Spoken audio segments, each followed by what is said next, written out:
I saw you. You were fighting with the Montagues.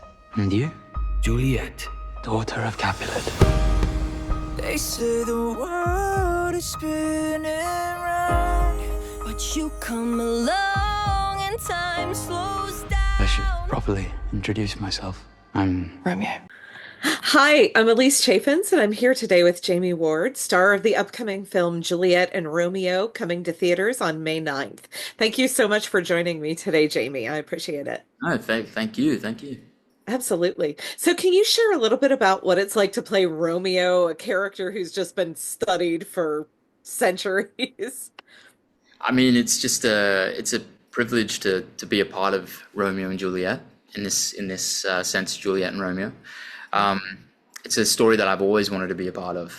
You know, I've been honestly, I've been like I studied it in school. I performed the monologues for drama school. So it's something that I've always wanted to be a part of.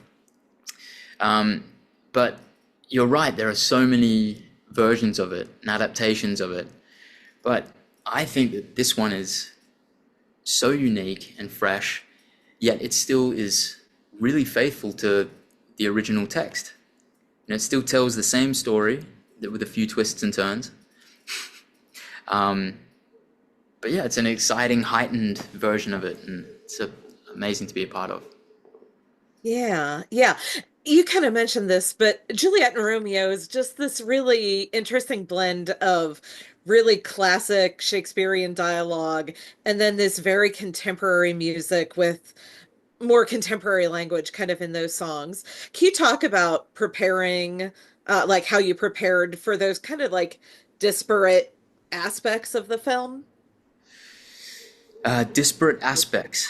Disparate Yeah, aspects. just the way that the language kind of moves between contemporary and like classical. Yeah, I mean, well, those moments are sort of tongue in cheek. You know, they're a little witty kind of throw to what Shakespeare obviously had written. And I think it's really clever and humorous. But I personally loved the fact that it was in a contemporary modern vernacular, because I could immediately understand it. I could immediately connect to it. I don't know about you, but I sort of struggle to understand Shakespeare sometimes. You know, unless I'm acting it, that's when I can really understand it. But this just gave me a really clear insight to what each scene was about, what the journeys of these two characters was, and the sort of the impending doom of the families that they're a part of. You know, there's this war going on that I wasn't really aware of in previous versions, but you really get a sense of that, and you really get a sense of how it's going to affect these two families and bring them to the ground, and all over love, all over just the fact that I'm into this girl. It's wild, but I think it's a really unique adaptation, and it serves the text really well. Yeah, for sure. So you have done both stage and film performances. Can you talk about just how your various experiences helped you prepare for this role that's kind of an interesting blend of very theatrical kind of set pieces and then also just, of course, being a film? I feel like the performance-wise, I guess a lot of the pop songs, when we're singing those on set, they are fairly theatrical, and you can give yourself the freedom to jump on pews in a church and, scale on walls and jump off buildings and things like that. But when it came to the dialogue and the scene work, we still tried to make it as honest and truthful and, subtle at times as possible. I didn't particularly find it theatrical. For myself anyway. I guess there are some characters that are more theatrical than others, but that's just the nature of their character. Right, right. One of the things that I really liked about this film was the way that it kind of addressed the idea of name in it. And I think that shows up really strongly with Mercutio's character.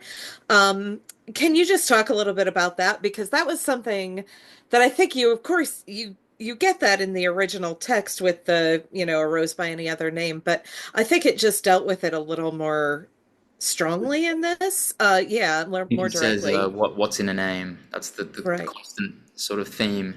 right. Um, I mean, it does. Yeah, I suppose Mercutio's role is to really help Romeo see past his own lustful, his own love, and see the bigger picture.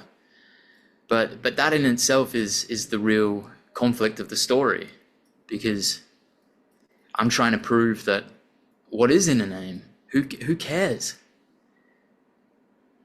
But there are pressures in a family that you do have to take into consideration, and I suppose Romeo had just gotten to that point where he just didn't care anymore. He was so in love, and yeah, I guess love can do that.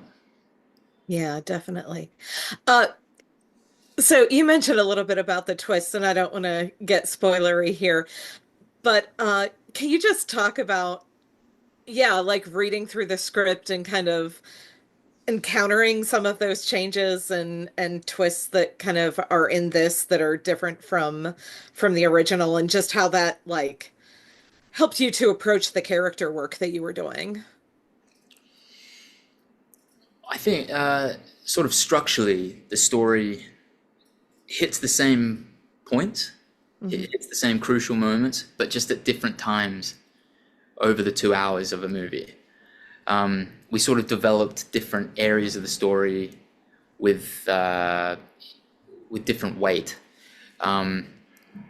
Romeo sort of meets Juliet very early on in the film, and you feel the pressure of the families immediately, whereas maybe in different versions it takes a while to get to that.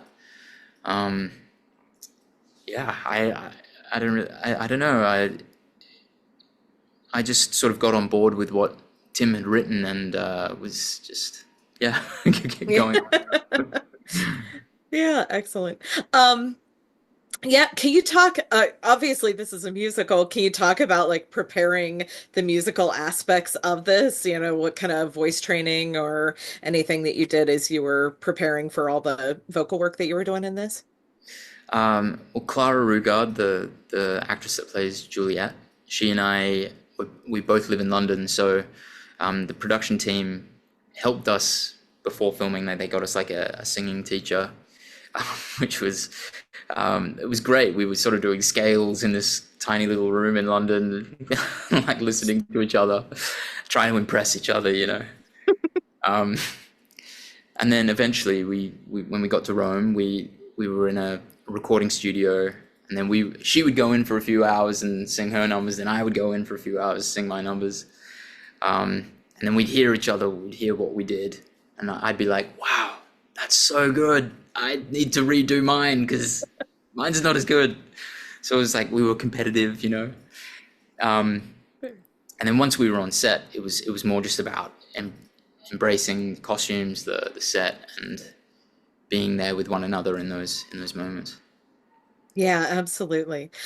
Yeah, speaking of the costumes, can you just talk some about that, about working in something, yeah, so period and everything, and just, yeah, that aspect of it? I loved the costumes. Luciano, our costume designer, just he did an amazing job, and they're so flattering. Sometimes those pieces are hard to pull off. They're like very tight on the legs, and, but I had these quite nice flowing sort of shirts that gave me that Romeo-esque feel. And then Jason Isaacs had the beautiful cape, this velvety cape.